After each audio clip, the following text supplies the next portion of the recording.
कहानी की शुरुआत एक ऐसी लड़की से होती है जिसे बाहर से देखकर कोई भी कह देगा, वाह क्या लड़की है। ऑफिस में उसकी फाइलें हमेशा टाइम पर, काम में एक भी गलती नहीं, और बॉस की नज़रों में तो जैसे ये लड़की ऑफिस की शान हो। सहकर्मी भी ऊपर ऊपर खूब तारीफ करते हैं। कोई कहता है बहुत मेहनती है, कोई कहता है परफेक्ट एम्प्लॉय। लेकिन असलियत कुछ और ही थी। इतनी स्मार्ट और काबिल दिखने वाली ये लड़की अंदर से इतनी सीधी थी कि ना बोलना उसके लिए किसी पहाड़ पर चढ़ने से कम नहीं था। डरपोक नहीं कहेंगे, लेकिन हाँ, जरा ज्यादा ही शरीफ थी।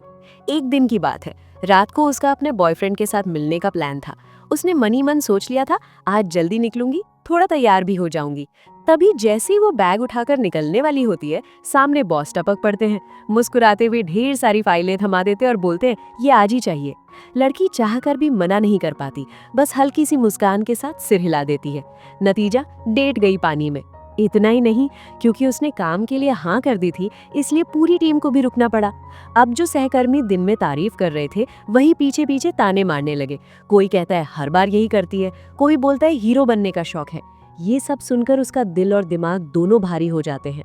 थकी हुई टूटी हुई वो घर पहुंचती है। कमरे में आते ही बिना कुछ सोचे अपनी पुरानी अलमारी खोलती है और एक पुरानी डायरी निकालती है। वही डायरी जिसमें उसने अपनी स्कूल लाइफ के हर छोटे बड़े पल को कैद किया था। जैसे ही वो पन्ने पलटती है, कहानी हमें कई साल पीछे ले जाती है। उस वक्त जब वो सिर्फ 18 साल की थी।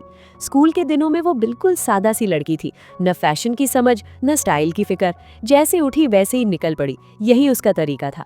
एक सुबह जब वो स्कूल जाने के लिए घर से निकलती है, तो देखती है कि कुछ लड़के गुलाब लेकर उसके घर के बाहर खड़े हैं। उसका दिल जोर से धड़कता है। उसे लगता है शायद पहली बार कोई उसे पसंद करता है। लेकिन अगली ही पल सपना टूट जाता है, क्योंकि लड़के दरअसल उसकी पड़ोसन मिन का इंतजार कर रहे होते हैं। बिना कुछ कहे मन ही मन खुद को समझाते हुए वो स्कूल की तरफ चल पड़ती है। स्कूल में उसकी दो खास सहेलियां थीं। तीनों का कॉम्बिनेशन इतना अजीब था कि टीचर भी कभी कभी सिर पकड़ लेती थी। पढ़ाई कम, बेकार की हरकतें ज्यादा, यही उनका रोज का रूटीन था। उन्हें एक सिंगर बहुत पसंद था, इतना कि क्लास में भी उसी के सपने देखती रहती थी। एक दिन तो लड़की क्लास के बीचों बीच उस सिंगर के नाम लव लेटर लिखने लगती है। बस फिर क्या, टीचर ने ऐसी क्लास ली कि बाकी बच्चे भी सीधा बैठ गए। वैसे वो भी बाकी लड़कियों की तरह स्कूल के टॉपर फैंग को चुपचाप पसंद करती थी। एक बार फैंग ने उससे बस 2 लाइन क्या बात कर ली, उसके लिए तो वो दिन किसी फेस्टिवल से कम नहीं था। अगली क्लास में मिन की सहेली पूरे क्लास को दिखाती है कि मिन को कितने सारे लव लेटर मिले हैं। ये देखकर उसके अंदर थोड़ी जलन तो होती ही है। तभी उसकी नजर अपनी डेस्क पर पड़े एक लिफाफे पर जाती है। दिल जोर जोर से धड़कने लगता है। शायद मेरे लिए, सोचकर वो जल्दी से लेटर खोलती है। लेकिन वो कोई लव लेटर नहीं होता। उसमें अजीब सी भाषा में लिखा होता है कि अगर 3 दिन के अंदर ये चिट्ठी 5 लोगों को नहीं दी गई तो उसके साथ कुछ बहुत बुरा होगा। ये पढ़ते ही उसके हाथ कांपने लगते हैं। डर के मारे वो लेटर छुपाकर घर चली जाती है। रात के खाने के वक्त हालात और बिगड़ जाते हैं। माँ पापा का सारा ध्यान उसके भाई पर होता है। भाई के रिजल्ट की तारीफ करते हुए पापा उसे ताने भी मार देते हैं। उस पल उसे साफ महसूस होता है कि इस घर में उसकी कोई खास जगह नहीं है। यही वो मन ही मन फैसला कर लेती है, इस अजीब लेटर का पहला शिकार उसका भाई ही होगा। अगले दिन स्कूल में टीचर फिर किसी बात पर उसे डांट देती हैं। क्लास के खत्म होते ही वो चुपचाप वही लेटर टीचर की टेबल पर रखाती है। दिल जोर जोर से धड़क रहा होता है, लेकिन उसे लगता है कि शायद अब सब ठीक हो जाएगा। उस दिन के बाद लड़की फिर से अपने रोज के छोटे छोटे सुकून में लौटने की कोशिश करती है। क्लास खत्म होने के बाद वो चुपके से उस जगह चली जाती है जहाँ फैंग अक्सर गाने सुनता था। उसके लिए वो पल ही दिन का सबसे अच्छा समय होता था। लेकिन जैसे ही वो वहां पहुंचती है, उसकी सारी खुशी एक सेकंड में गायब हो जाती है। फैंग के ठीक बगल में मिन खड़ी होती है। दोनों को साथ देखकर लड़की का दिल जैसे किसी ने मसल दिया हो।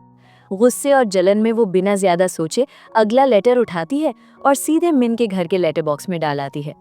उस वक्त उसे बस इतना लगता है कि जो हो रहा है वो सब उसके साथ ही क्यों हो रहा है। उसी स्कूल में एक लड़का था, ताई। पूरे स्कूल में उसका नाम सुनते ही बच्चे चुप हो जाते थे। न टीचरों की इज्जत, न स्टूडेंट्स की। एक दिन स्कूल के पीछे लड़की कुछ आवाजें सुनती है। जाकर देखती है तो ताई फैंग को घेरकर परेशान कर रहा होता है। ये देखकर लड़की का खून खौल उठता है।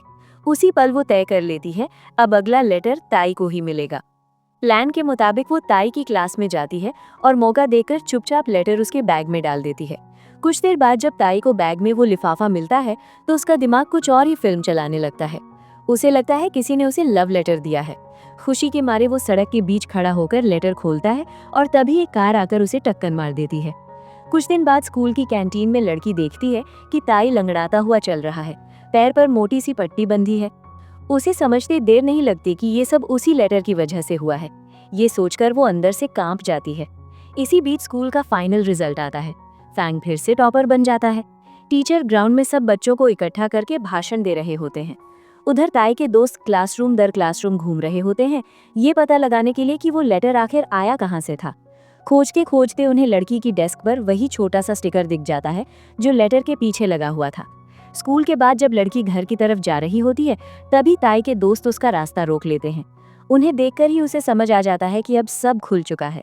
वो डर के मारे कुछ बोल भी नहीं पाती और ताई के दोस्त उसे जबरदस्ती गाड़ी में बैठा लेते हैं। रास्ते भर उसके दिमाग में बस यही चल रहा होता है कि अब उसके साथ कुछ बहुत गलत होने वाला है। वो बार बार माफी मांगती है, रोते हुए कहती है कि उसे जाने दे, लेकिन ताई ठंडे अंदाज में बोलता है अब ये मुमकिन नहीं है। वो कहता है कि अब से उसे ताई के सारे काम करने होंगे। जब लड़की मना करने की कोशिश करती है तो ताई फैंग का नाम लेकर उसे ब्लैकमेल करता है। दरअसल उसके दोस्तों को लड़की के बैग में फैंग के लिए लिखा हुआ पुराना लव लेटर मिल चुका था। मजबूर होकर लड़की को उसकी शर्त माननी पड़ती है। इसके बाद उसकी जिंदगी और मुश्किल हो जाती है। वो ताई की पूरी क्लास का होमवर्क करने लगती है, डर के साए में जीती रहती है और ताई हर मौके पर उसे धमकाता रहता है। इतना ही नहीं, उसे ताई और उसके दोस्तों के लिए ब्रेकफास्ट और लंच का इंतजाम भी करना पड़ता है। एक दिन ताई उसे लेकर स्कूल बंक करता है और एक क्लब में स्केटिंग करने चला जाता है। लड़की को स्केटिंग आती नहीं, इसलिए वो एक कोने में चुपचाप बैठी रहती है। उधर ताई दोस्तों के साथ मस्ती कर रहा होता है। थोड़ी देर बाद वो जबरदस्ती उसे स्केटिंग करने ले जाता है। बैलेंस बिगड़ते ही लड़की जोर से गिर जाती है और ताई ये देखकर जोर जोर से हंसने लगता है। बाद में लड़की ताई के दोस्तों के लिए आइसक्रीम लेने जाती है, तभी वहां दूसरे ग्रुप के कुछ गुंडे आ जाते हैं और ताई से झगड़ा शुरू हो जाता है। मारपीट देखकर लड़की डर के मारे छिप जाती है। एक गुंडा ताई के सिर पर वार करता है और ताई जमीन पर गिर पड़ता है। डरते डरते लड़की उसकी तरफ एक स्टिक फेंक देती है। उसी से ताई को मौका मिल जाता है और वो फिर से उठकर गुंडों को पीछे हटा देता है। लेकिन तभी पुलिस पहुंच जाती है। मामला बढ़ जाता है और स्कूल के प्रिंसिपल तक बात पहुंच जाती है। अगले दिन ताई और उसके दोस्तों को प्रिंसिपल के कमरे में बुलाया जाता है। प्रिंसिपल लड़की से पूछते हैं कि उस दिन क्या हुआ था। ताई उसे घूरकर चुप रहने का इशारा करता है। डर के मारे लड़की कुछ नहीं बताती। नतीजा ये होता है कि प्रिंसिपल उसे सजा दे देते हैं, स्कूल का स्विमिंग पूल साफ करने की। वो चुपचाप सजा मान लेती है, लेकिन उसके अंदर डर और बेबसी और गहरी हो जाती है। प्रिंसिपल के कमरे से निकलते ही लड़की की नजर सामने से आते फैंग पर पड़ती है। उसे देखते ही उसका दिल जोर से धड़कने लगता है। वो जल्दी से दीवार के पीछे छिपने की कोशिश करती है, जैसे कोई चोरी करते पकड़ी गई हो। उसे बस यही डर था कि फैंग को कहीं पता ना चल जाए कि वो स्कूल के बदमाश लड़कों के साथ उलझी हुई है। कुछ देर बाद वो चुपचाप अपनी सजा पूरी करने स्विमिंग पूल की तरफ जाती है। पानी साफ करते हुए अचानक उसे पास ही किसी के बात करने की आवाज सुनाई देती है। वो इधर उधर देखती है और तभी उसकी नजर पूल के एक कोने पर जाती है। वहां फैंग और मिन खड़े होकर किसी छोटे बच्चे की देखभाल को लेकर बात कर रहे होते हैं। ये सुनते ही लड़की का दिल बैठ जाता है। उसके दिमाग में सीधा यही आता है कि शायद दोनों अपने आने वाले कल की बातें कर रहे हैं। अचानक उन्हें उसकी मौजूदगी का एहसास होने लगता है। घबराकर लड़की बिना सोचे समझे सीधे स्विमिंग पूल में कूद जाती है। दोनों उसे देख नहीं पाते और वहां से चले जाते हैं। पानी में अकेली लड़की धीरे धीरे थकने लगती है, सांसें भारी होने लगती हैं और वो बेहोशी की हालत में पहुंच जाती है। दूर से ये सब ताई देख लेता है। बिना एक पल गंवाए वो पानी में कूदता है और किसी तरह लड़की को बाहर खींच लाता है। बाहर आते ही ताई की आंखों से आंसू बहने लगते हैं। लड़की हड़बड़ाकर पूछती है, तुम रो क्यों रहे हो? ताई कुछ जवाब नहीं देता, उल्टा उसे डांटने लगता है। लड़की झुंझलाकर कहती है, मैं बस छुपने के लिए कूदी थी, तुम्हें क्या लगा मैं मरने चली गई थी? ये सुनकर ताई बिल्कुल चुप हो जाता है। कुछ समय बाद दोनों स्कूल की छत पर बैठे होते हैं। तभी लड़की देखती है कि ताई मिन के लिए एक लव लेटर लिख रहा है। उसे समझते देर नहीं लगती कि ताई भी मिन को पसंद करता है। अचानक ताई बोलता है, अगर फैंग और मिन अलग हो जाएं तो सबका रास्ता साफ हो जाएगा। यहीं से दोनों अजीब सी प्लानिंग शुरू कर देते हैं। वे फैंग का पीछा करने लगते हैं, कभी कॉरिडोर में, कभी सीढ़ियों के पास, कभी कैंटीन के बाहर। उनका फॉलो करने का तरीका इतना अटपटा होता है कि कई बार खुद लड़की को हंसी आ जाती है। एक दिन उनका पीछा उन्हें स्कूल के पुराने गोदाम तक ले आता है। वहां जाकर सच्चाई सामने आती है कि फैंग और मिन किसी पपी की देखभाल कर रहे होते हैं। उनके बीच कोई रिश्ता नहीं था। ये देखकर ताई बुदबुदाता है, अगर ये पपी रहा तो दोनों करीब आ जाएंगे। इस प्लान से लड़की बिल्कुल खुश नहीं होती, लेकिन ताई के सामने उसकी चलती कहाँ है। स्कूल की छुट्टी के बाद ताई और उसके दोस्त मिन का रास्ता रोकते हैं। सबके सामने ताई उसे प्रपोज कर देता है। मिन बिना एक सेकंड सोचे सबके सामने ताई को मना कर देती है। उसकी बातें ताई के ईगो पर सीधा वार करती हैं। सच कहे तो ऐसे प्रपोजल पर कोई हाँ बोले भी क्यों। गुस्से में ताई उसी दिन पपी को चुराने का फैसला कर लेता है। जब वे पपी को लेकर आते हैं तो लड़की देखती है कि ताई उसे बहुत प्यार से संभाल रहा है। वो हैरानी से कहती है, मुझे लगा था तुम इसे नुकसान पहुंचाओगे। ताई शांति से कहता है, नहीं, इसे सही हाथों में सौंप दूंगा। इतना कहकर वो पपी लड़की को थमा देता है। दोनों मिलकर उसका नाम रखते हैं। अगले दिन स्कूल में पपी न मिलने की वजह से मिन काफी उदास रहती है। ये देखकर लड़की का मन भारी हो जाता है। इसी बीच एक टीचर क्लास में आकर वही शाप वाला लेटर दिखाता है और पूछता है कि ये उसके डेस्क पर किसने रखा था। कोई कुछ नहीं बोलता। टीचर सबको डांट देता है। लड़की तय करती है कि वो सच बताएगी। क्लास के बाद वो टीचर के कमरे में जाती है, लेकिन वहाँ ताई पहले से डांट खा रहा होता है। जैसे ही लड़की सच बोलने वाली होती है, ताई आगे बढ़कर कह देता है कि लेटर उसी ने लिखा था। टीचर ताई को सजा दे देता है और लड़की बच जाती है। बाहर निकलते वक्त लड़की हैरानी से ताई को देखती है। आज वही उसे बचा गया था। बाद में लाइब्रेरी में बैठकर बातों बातों में लड़की कह बैठती है, पहले मुझे तुम बिल्कुल पसंद नहीं थे, लेकिन अब तुम अच्छे लगते हो। इतना कहते ही वो खुद शर्म से लाल हो जाती है। कुछ दिनों बाद लड़की स्कूल की पुरानी ईयरबुक में ताई की फोटो देखती है। वहाँ ताई एक होनहार स्टूडेंट था और फैंग के साथ उसकी दोस्ती भी दिखती है। उसे समझ आ जाता है कि जरूर कोई गहरी वजह है। वो फैंग से सच्चाई जानती है। फैंग बताता है कि मिडिल स्कूल में वे 3 दोस्त थे। एक दिन समुद्र किनारे स्विमिंग के दौरान उनका तीसरा दोस्त डूबने लगता है। फैंग उसे बचाने जाता है, लेकिन ताई उसे रोक देता है। उसी हादसे में उस दोस्त की मौत हो जाती है। उस दिन के बाद ताई खुद को दोष देने लगता है और सब कुछ छोड़ देता है। अब लड़की को समझ आता है कि पूल वाले दिन ताई क्यों रो रहा था। वो ताई को स्कूल ग्राउंड में लाती है और खुद स्केटिंग शू पहनकर बार बार गिरते हुए फिर उठने लगती है। वो कहती है, जिंदगी रुकने का नाम नहीं है, गिरकर भी उठना ही असली जीत है। पहले ताई गुस्सा करता है, फिर धीरे धीरे समझ जाता है। इसके बाद ताई पढ़ाई पर ध्यान देने लगता है और पूरी क्लास को भी पढ़ने पर मजबूर कर देता है। टीचर तक हैरान रह जाते हैं। दोनों तय करते हैं कि साथ मिलकर पढ़ेंगे। तय दिन लड़की पढ़ने जाने के लिए तैयार होती है। एक के बाद एक कपड़े पहनकर उतारती है, क्योंकि उसे खुद को सुंदर लग ही नहीं रहा होता। आखिर में जो पहनती है उसे देखकर ताई जोर जोर से हंस पड़ता है। लड़की शर्म से पानी पानी हो जाती है। रास्ते में एक गाड़ी तेजी से गुजरती है। ताई तुरंत उसे अपनी तरफ खींच लेता है। लड़की का दिल जैसे सीने से बाहर आ जाता है। कैफे पहुंचते हैं। लड़की खाने का ऑर्डर देने जाती है, तभी मिन वहां आकर ताई से बात करती है और उसे पढ़ाई के लिए शुभकामनाएं देती है। दूर से ये सब देखकर लड़की के अंदर जलन उठती है, लेकिन वो कुछ नहीं कहती।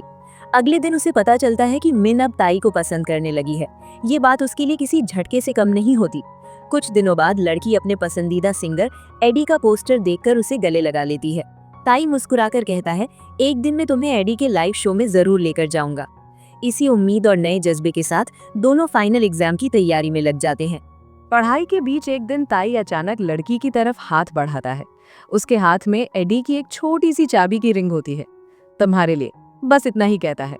लड़की उस की रिंग को देखकर ऐसे खुश होती है जैसे कोई बड़ा खजाना मिल गया हो। उसी पल वो तय कर लेती है, अब वो भी खुद को बदलेगी। अब वो भी बाकी लड़कियों की तरह सुंदर बनेगी। इसी सोच में वो एक ब्यूटी मैगजीन खरीद लाती है। घर पहुंचते ही वो देखती है कि एक बेहद खूबसूरत लड़की उसके भाई का इंतजार कर रही है। थोड़ी हिचकिचाहट के बाद लड़की उससे मदद मांगती है। मैं भी अच्छी दिखना चाहती हूँ। अगले दिन जब वो नए लुक में स्कूल पहुंचती है तो माहौल ही बदल जाता है। फैंग हो या ताई, दोनों उसे देखकर एक पल के लिए बोलना भूल जाते हैं। फैंग को आइसक्रीम देने का सोचती है, लेकिन हिम्मत नहीं जुटा पाती। ताई ये सब देख रहा होता है तो वो हल्का सा धक्का देकर उसे फैंग की तरफ भेज देता है। शायद चाहता था कि उनके बीच कुछ शुरू हो जाए। इसी बीच स्कूल में नया प्रिंसिपल आता है। पुराने वाले से बिल्कुल उल्टा, बेहद सख्त, बिना मुस्कान वाला। आते ही नए नए नियम थोपने लगता है। ताई को एक पल में पसंद नहीं आता। नतीजा, ताई को स्कूल यूनियन के लीडर पद से हटा दिया जाता है। प्रिंसिपल यहाँ तक कह देता है कि अगर उसके बस में होता तो ताई को स्कूल से निकाल देता, लेकिन ताई भी चुप बैठने वालों में से नहीं था। वो खुलकर प्रिंसिपल को चुनौती देता है। कहता है कि वो इसी स्कूल में रहेगा, चाहे जो हो जाए। फाइनल एग्जाम आते हैं। रिजल्ट निकलता है और ताई पूरे स्कूल में फर्स्ट आता है। लेकिन प्रिंसिपल को ये बात हजम नहीं होती। वो क्लास में आकर सबके सामने आरोप लगा देता है कि ताई ने चीटिंग की है। गुस्से में ताई प्रिंसिपल से बहस कर बैठता है। सजा के तौर पर उसे तेज धूप में स्कूल ग्राउंड के चक्कर लगाने पड़ते हैं। लड़की प्रिंसिपल के पास जाती है, समझाने की कोशिश करती है कि ताई ने कोई गलत काम नहीं किया, लेकिन प्रिंसिपल उसकी एक नहीं सुनता। उधर ताई दौड़ते दौड़ते मैदान में गिर पड़ता है। इसके बाद ताई कई दिनों तक स्कूल नहीं आता। लड़की को पता चलता है कि वो हॉस्पिटल में है। ताई उसे फोन करता है और मिलने को कहता है। रात को ताई उसके घर के सामने आता है। लड़की उस छोटे से पपी को लेकर बाहर आती है, जो अब काफी बड़ा हो चुका होता है। तीनों पास के पार्क में जाते हैं। ताई उसका हाथ पकड़कर उसे स्केटिंग सिखाता है। हंसी, गिरना, फिर उठना, सब कुछ हल्का और सच्चा लगता है। 2 दिन बाद दोनों फिर से स्कूल लौटते हैं। उसी दिन एनुअल एग्जाम की सेरेमनी होती है। टॉपर्स को स्टेज पर बुलाया जाता है, लेकिन प्रिंसिपल जानबूझकर फिर से ताई को नीचा दिखाता है। सबके सामने कह देता है कि ताई ने धोखे से एग्जाम पास किया है। अब लड़की चुप नहीं रह पाती। वो स्टेज के सामने खड़ी होकर प्रिंसिपल का विरोध करती है, लेकिन प्रिंसिपल उसकी बातों को अनसुना कर देता है। तभी फैंग आगे आता है और लड़की के बगल में खड़ा हो जाता है। वो सबके सामने कहता है, अगर ताई ने चीटिंग की है तो मैंने भी की है, मुझे भी सजा दीजिए। पूरा हॉल सन्न रह जाता है। लिंग और फैंग जब ताई के लिए खुलकर खड़े होते हैं तो मिन भी चुप नहीं रहती, वो भी आगे आ जाती है। धीरे धीरे एक एक करके पूरा स्कूल ताई के समर्थन में खड़ा हो जाता है। इतनी आवाजों के सामने प्रिंसिपल भी ज्यादा कुछ कह नहीं पाता। तभी पुराने प्रिंसिपल जो उस समारोह में मौजूद होते हैं स्टेज पर आते हैं और ऐलान करते हैं कि अब से बच्चों से जुड़ी हर बात की जिम्मेदारी वो खुद लेंगे। इसके बाद माहौल एकदम बदल जाता है। सब दोस्त मिलकर प्लेग्राउंड में वाटर बलून लेकर अपनी जीत सेलिब्रेट करते हैं। हंसी, शोर, भाग दौड़, हर तरफ खुशी होती है। छुट्टियों में सभी दोस्त साथ कैंपिंग पर निकलते हैं। एक तरफ ताई मिन के साथ होता है, दूसरी तरफ फैंग लिंग को लेकर बाइक राइड करता है। दोनों जोड़ी इतनी मस्ती करती है कि आखिर में हालत ऐसी हो जाती है जैसे एक दूसरे के कंधों पर ही टिके हों। जब सब एक जगह रुकते हैं तो ताई और मिन को साथ देखकर लिंग को हल्की सी जलन होती है, लेकिन वो ये बात फैंग को बिल्कुल महसूस नहीं होने देती। रात को सब मिलकर डांस करते हैं। फिर शुरू होता है ट्रूथ एंड डेयर। फैंग और ताई से पूछा जाता है, क्या तुम्हारा पसंदीदा इंसान यहाँ मौजूद है? दोनों मुस्कुराकर हाँ कहते हैं और बिना बोले ही साफ हो जाता है कि इशारा किसकी तरफ है। वैसे कहानी अगर आपको पसंद आ रही है तो वीडियो को लाइक कर देना और चैनल को सब्सक्राइब करना मत भूलना। आगे और भी मजा आने वाला है। अब सवाल आता है मिन की बारी। ताई मजाक में पूछता है, क्या तुमने कभी अपने पसंदीदा इंसान को लव लेटर दिया है? मिन चुप हो जाती है, लेकिन ताई लिंग के चेहरे को देखकर समझ जाता है वो लेटर असल में किसने लिखा था। थोड़ी देर बाद आग जलाने के अंदाज में ताई लिंग से कहता है, मुझे पहले से पता था इतनी खूबसूरती से दिल की बात कोई लड़की ही कह सकती है, और तुमसे बेहतर ये काम कौन कर सकता है। लिंग चौंक जाती है, लेकिन बात को हंसकर टाल देती है। बाद में दोनों झील के किनारे बैठकर आसमान की तरफ देखते हैं। वो एक दूसरे से वादा करते हैं कि अलग अलग यूनिवर्सिटी में जाने के बाद भी एक दूसरे को नहीं भूलेंगे। ताई ये भी वादा करता है कि वो मन लगाकर पढ़ेगा और जिंदगी को सही रास्ते पर ले जाएगा। दूर से फैंग उन दोनों को साथ देख लेता है। अच्छा तो उसे भी नहीं लगता, लेकिन वो लिंग से कुछ नहीं कहता। कुछ दिन बाद दुकान से निकलते वक्त ताई पर उसके पुराने दुश्मन हमला कर देते हैं। स्कूल के दिनों की बदमिजाजी ने उसे कई दुश्मन दे दिए थे। एक हफ्ता बीत जाता है, लेकिन ताई स्कूल नहीं आता। लिंग बहुत परेशान हो जाती है। फिर पता चलता है ताई ने स्कूल से ट्रांसफर ले लिया है और अमेरिका जा रहा है। लिंग प्रिंसिपल के कमरे के बाहर ताई से मिलने पहुंचती है और उसकी लड़ाइयों पर चिल्लाने लगती है। ताई शांत रहते हुए बस इतना कहता है, ये तुम्हारा मामला नहीं है, इन सब से दूर रहो। ये बात लिंग को बहुत चुभती है। वो रोते हुए कहती है कि अब वो उससे कभी बात नहीं करेगी और वहां से चली जाती है। ताई के चेहरे से साफ लगता है कि उसके पीछे कोई और वजह है, लेकिन वो कुछ नहीं बताता। इसके बाद जब भी लिंग उससे बात करना चाहती है, ताई उसे नजरअंदाज करता है। लिंग मन ही मन उसकी कही पुरानी बातें याद करती रहती है कि जब कोई लड़की किसी से दूर रहने की कोशिश करती है तो वही इंसान उसे सबसे ज्यादा पसंद होता है। अब ताई को भी समझ आ चुका होता है कि वो लिंग को पसंद करने लगा है। एक दिन स्कूल से लौटते समय ताई के 2 दोस्त लिंग को उसके पसंदीदा सिंगर एडी का पोस्टर और नया एल्बम देकर बर्थडे विश करते हैं। वे बताते हैं कि ये सब ताई ने भिजवाया है। लिंग की खुशी का ठिकाना नहीं रहता, वो तो बस उसी गिफ्ट का इंतजार कर रही थी। अगले दिन लिंग ताई को स्कूल की छत पर ले जाती है। वो सिर्फ थैंक यू कहने नहीं आई होती, बल्कि अपने दिल की बात कहने आई होती है। लेकिन तभी मिन वहां आ जाती है। ताई लिंग को बताता है कि मिन ने उसे प्रपोज किया है। ये सुनकर लिंग का दिल टूट जाता है। वो खुद को संभालते हुए वहां से जाने लगती है।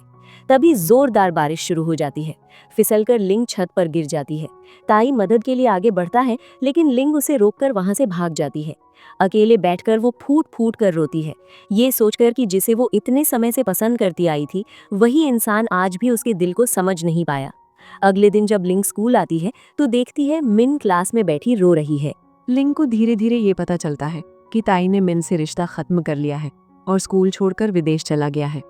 ये सुनते ही उसके पैरों के नीचे से जमीन खिसक जाती है। बिना कुछ सोचे वो दौड़ती हुई ताई की क्लास में पहुंचती है, लेकिन वहां उसकी नज़र सीधे उस खाली बेंच पर पड़ती है जहां कभी ताई बैठा करता था। उस पर लिंग खुद को संभाल नहीं पाती। बाकी स्टूडेंट्स आपस में फुसफुसा रहे होते हैं कि ताई को शायद उस लड़ाई की वजह से स्कूल से निकाल दिया गया है, लेकिन लिंग किसी भी हालत में ये मानने को तैयार नहीं होती। उसका दिल बार बार कहता है ताई ऐसा इंसान नहीं है। दिन बीतते जाते हैं। लिंग हर वक्त उसी के ख्यालों में खोई रहती है। एक दिन अनमने ढंग से सड़क पार करते हुए वो फिर से एक्सीडेंट का शिकार होते होते बचती है। ठीक उसी वक्त फैंग उसे खींचकर अपनी तरफ कर लेता है। उस स्पर्श के साथ ही लिंग के जहन में ताई की सारी यादें ताज़ा हो जाती हैं।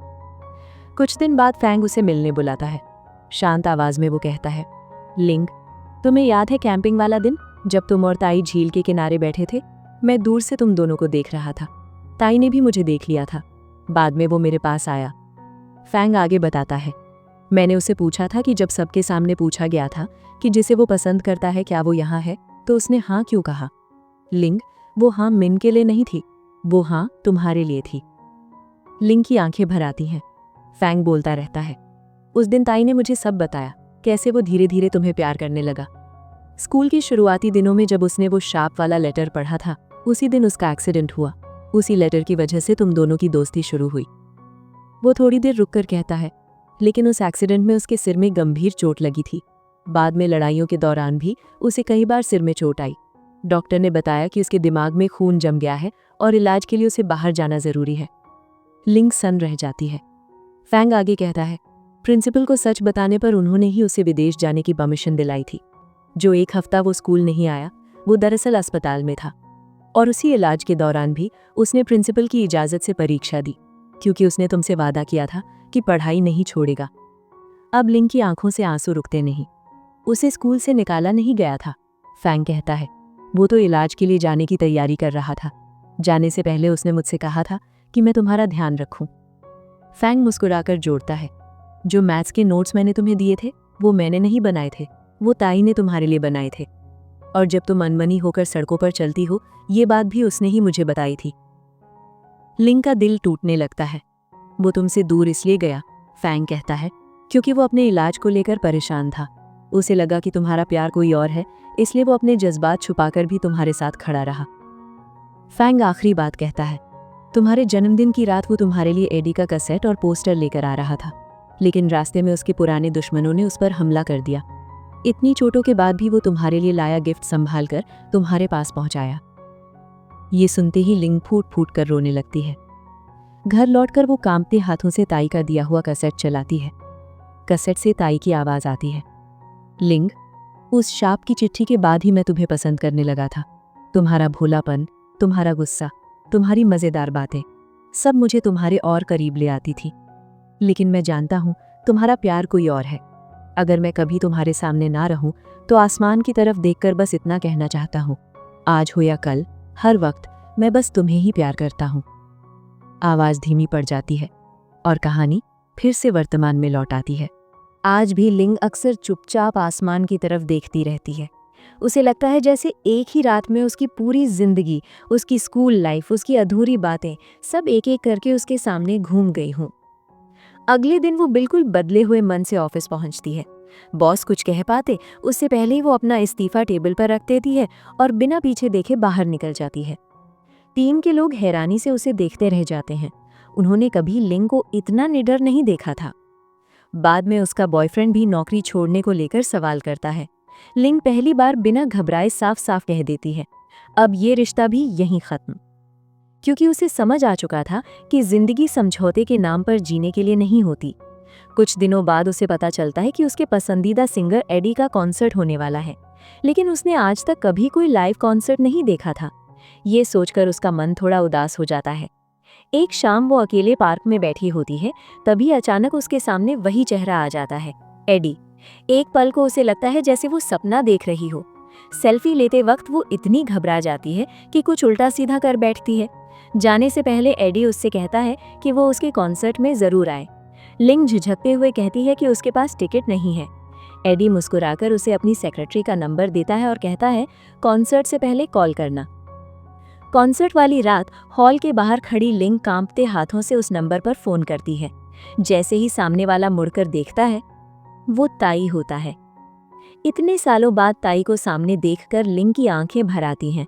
वो कुछ बोल ही नहीं पाती। तभी कॉन्सर्ट हॉल के बाहर लगी बड़ी स्क्रीन पर एडी की आवाज़ गूंजती है। आज का ये कॉन्सर्ट मेरे एक बहुत करीबी इंसान के लिए है, जिसने अपने पहले प्यार के नाम ये शाम समर्पित की है। उसी पल लिंग को सब समझ आ जाता है। स्कूल के दिनों में ताई ने उससे कहा था, एक दिन मैं तुम्हें तुम्हारे पसंदीदा सिंगर के लाइव शो में ज़रूर लेकर जाऊंगा।